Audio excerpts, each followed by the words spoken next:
होय भाई चला आज येतोय ना मग नॉनव्हेज खायला. नॉनव्हेज? ए बाबा, अरे मी नॉनव्हेज केव्हाच सोडलं. अरे काय तुम्ही ते मुक्या प्राण्यांना त्रास देऊन खाता राव. शी थू. अरे लाजा वाटू द्या. तुमची जागा पुण्यात नाही, तुमची जागा नरकात आहे, नरकात.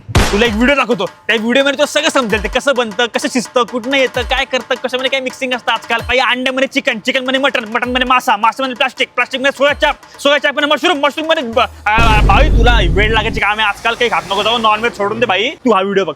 अरे भाऊ मला आधी नाश्त्यामध्ये पण मटन लागायचं. मी मटन पोहे खायचो, मटन पोहे. त्यानंतर भाऊ आपण एक दिवशी ना ती माळ घातली, सगळं सुटलं. भाऊ एका टाइमला आपल्याला पिंपरीचा बोकड किंग म्हणायचे. बोकड किंग कळलं का. नॉनव्हेज शिवाय आपण खाऊच शकतो नाही.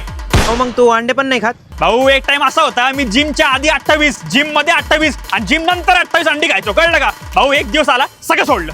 भाऊ मी आता लवकरच व्हेज पण सोडणार आहे. कळलं का. काय ते मच्छी बिच्छी खात बसलाय अरे बावटांनो. अरे ती मच्छी रडेल तुमच्या पोटात जाऊन. कुठे आली मी, कुठनं आणली, नाल्यातनं आणली का फिश पॉट मधनं आणली का समुद्रामधनं आणली आहे. अवघड आहे बाबा. दादा एक आळणी सूप करा हो.